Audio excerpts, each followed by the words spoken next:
Hello, this is Julian with Coffee Reviews, and today we'll be reviewing the Key AA Wash Process Kenya from Minmax by BK. And there's the bag right there. And I've shot this intro so many times because these bags are not meant to stand up, so let's see how long it takes me to get this bag to stand up this time. There we go. All right, perfect. The Minmax, based out of Palo Alto, California. And this coffee is our September 2024 coffee of the month, as is voted on by you guys as the coffee you most want to see us review. This is our first ever full bag review of one of Minmax's coffees. As their coffee roaster, I had very limited familiarity with going into this review. I have given a little bit of a backstory behind this coffee roaster, as the person that started this business is somebody that I have met in the past at a coffee shop in Seattle. So I was very interested to try his coffees after getting a little bit of feedback about the coffees from some other people. However, you guys did expedite the process by really pushing this coffee for us to review it. So it'll definitely be interesting to see how this one turned out, as this right here is day 47.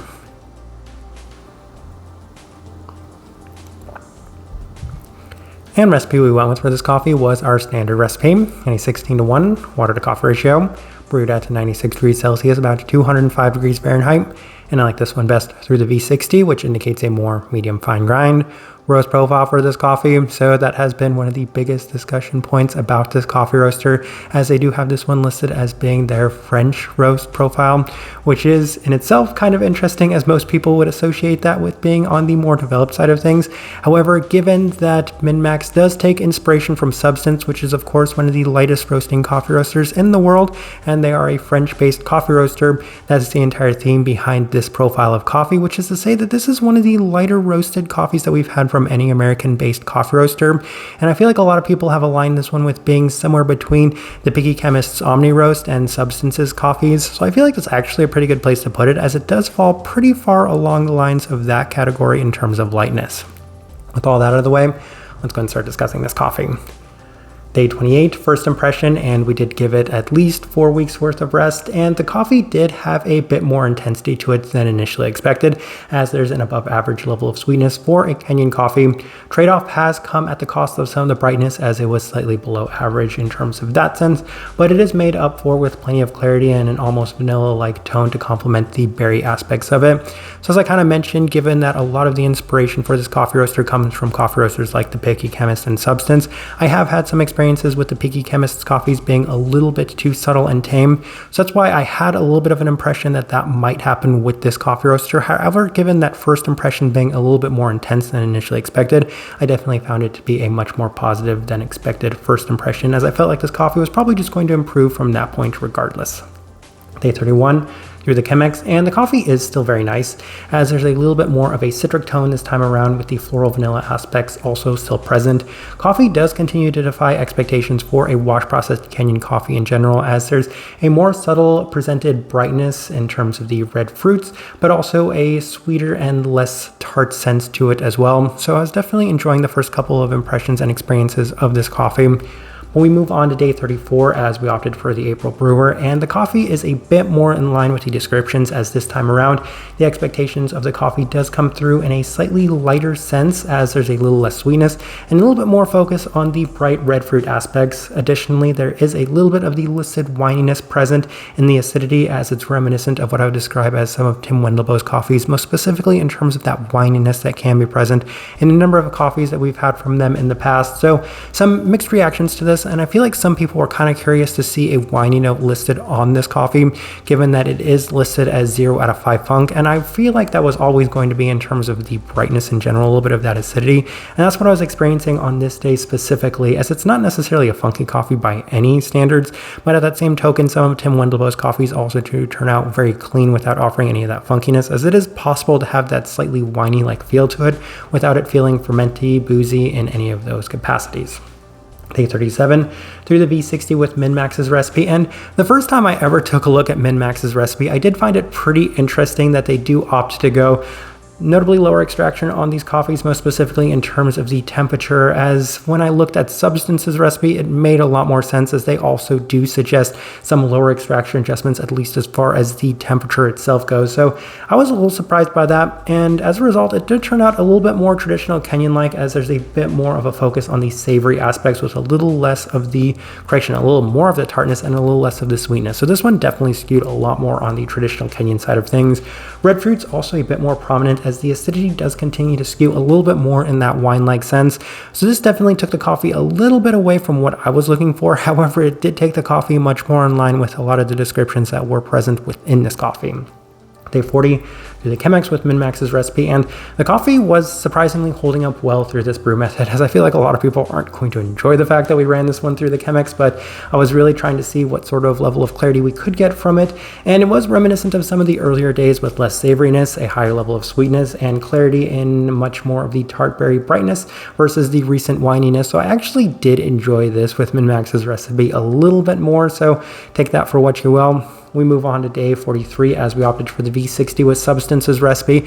And what happened on this day was we actually had some really good results with some of Substance's coffees while brewing them with their recipe. So I said, let's not really adjust. Let's kind of leave everything the same and try the exact same thing with Minmax's coffees. And it also had notably more savoriness to it, which translated into the cup a lot more, as it hadn't been quite as savory to this point, but this definitely did offer plenty more of those savory aspects this time around.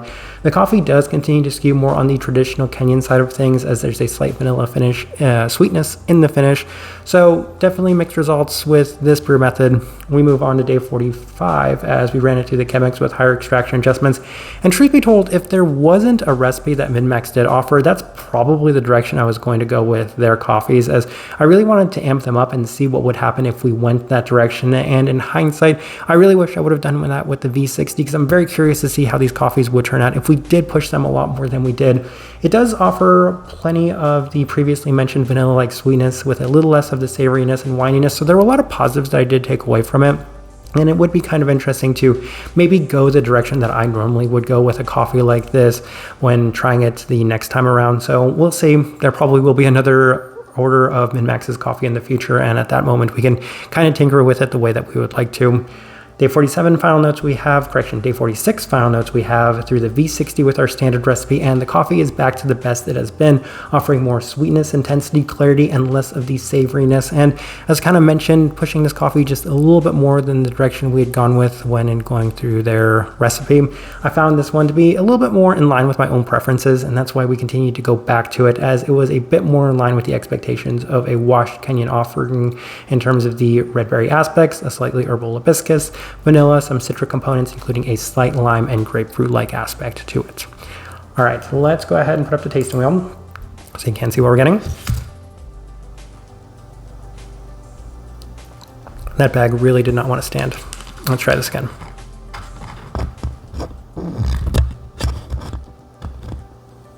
All right. We have quite a few level 4s, so let's go through those, and we will start with the cleanliness level 4. So I'm going to give massive credit in that sense, as anytime a Kenyan coffee does score the level 4 for cleanliness, and that goes to show that it is, well, definitely something that I'm going to enjoy more than the average Kenyan. So I was very happy with this one scoring there, mostly because a lot of the adjustments that we made, especially towards the end, were a little bit more in the direction of going away from the savoriness, as there was a slight bit of that tomato-like aspect from time to time, but really seeming to focus the coffee in this direction helped with that. So I'm very happy that this coffee did score that level 4.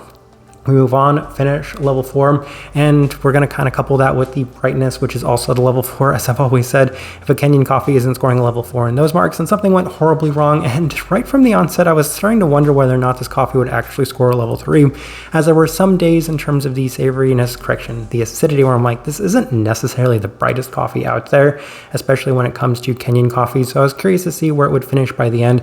I do have to say that that did improve with time, and it was a lot more reminiscent of what you'd expect from a wash processed Kenyan coffee. So both of those they're scoring at that level 4 mark, especially given that there's a fair bit of that lingering, we'll say both savoriness as well as tart berry aspect to them, is unsurprising within this coffee.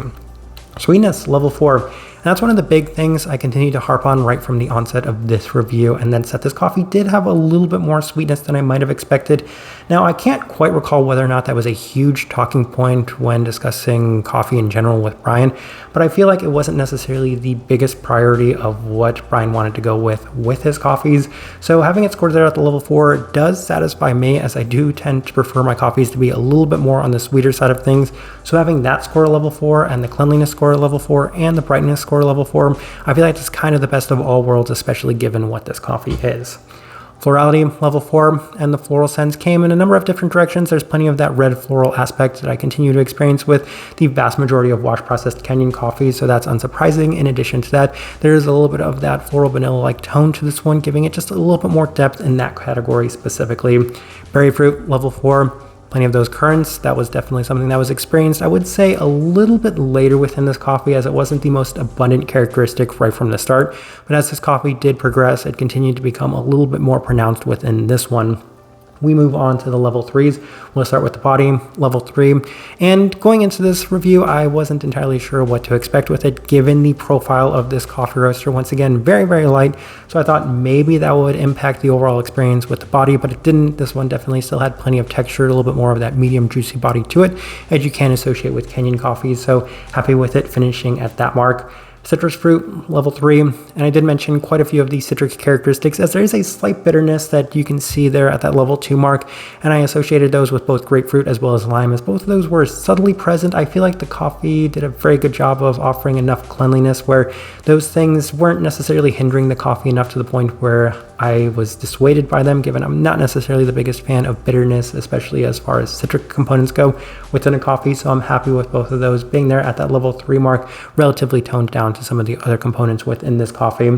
And then, yeah, actually, I think the only thing left worth discussing is the savoriness level 2. I would say at times it was a little bit more tomato-like, and I feel like that's kind of insinuated based off the description of this coffee, because you can adjust this coffee to be a little bit more savory, not just in terms of the tomato-like aspect, but also like the tea-like aspects, as I feel like those were relatively diluted and toned down for what I was hoping for in this coffee, which works really well for me. But as I'm looking at this tasting wheel, I do think it is a pretty good representation of what I was getting from this coffee. All right, so my overall thoughts and impressions of this coffee. Well, let me start with this. As far as wash-processed Kenyan coffees go, I've definitely had so many wash-processed Kenyan coffees from so many other coffee roasters that I've enjoyed significantly less than this one. And I really hate using the term a coffee roaster got off to a very good start, because I feel like it kind of downplays all the effort that it's taken to get to this point to begin with. But I do have to say that Minmax has definitely hit the ground running, as there's definitely a lot of positive experiences that I've had from this coffee, and also the coffee that was featured in our blind taste test, as I was not entirely sure what to expect from Minmax's coffees right from the start. Based off the discussions I've had with Brian in the past, I fully expected it to maybe go a little bit away from the direction that I've necessarily enjoyed. As a lot of people have seen, I've had mixed reactions to the majority of the Picky Chemist coffees that we have reviewed up to this point. But this one is actually a bit more reminiscent of Substance's coffees, which we haven't reviewed yet, but I am currently working on a number of their coffees. I did make it a point to actually review drinking these coffees as well as Substance's coffees on the exact same day. So it was essentially 6 coffees, 4 of which from Substance and 2 of which from Minmax every single time that I was drinking those coffees. That way I could kind of get an idea of how they compare side by side, and it was a bit more reminiscent of those coffees, which in itself is a very positive thing for me, given that I do enjoy Substance's coffees quite a bit, which is a little bit of a spoiler, but we're here to discuss Minmax, and this coffee did turn out quite nice, so a lot of positives to say about this one. Type of person I would suggest this coffee to. First place we need to start is the profile, as this one is a little light, and I feel like as a result sometimes it can be a little sensitive to some of the adjustments. As you can see, we mostly kind of toned this one down, which is still once again not the direction that I would have liked to go with this coffee, but I feel like it really did seem to impact this one, as oftentimes a lot of adjustments to a coffee won't necessarily yield significant results, but I found every single time we did adjust this coffee, whether it be the temperature, whether it be the grind size, whether it be the brew method, it did seem to change the focus of this one quite a bit, which isn't always the case, especially when it comes to wash processed Kenyan coffees. So that's the first thing I did need to note is the profile of this one. Outside of that, I would say definitely a more traditional Kenyan, as it did offer plenty of those aspects, however, in a bit more of a sweeter and cleaner sense. So I know that that's a little bit of a vague description, but that is just kind of the focus of this one, the best direction I can point it, and the best way I can leave this review. If you by chance had an opportunity to try this coffee, I'd love to know your thoughts and impressions of it as well. If you're enjoying the content, give this video a like, subscribe if you're not already subscribed. This right here has been a review of the Key AA Wash Process Kenya from Minmax by BK. Thank you for watching.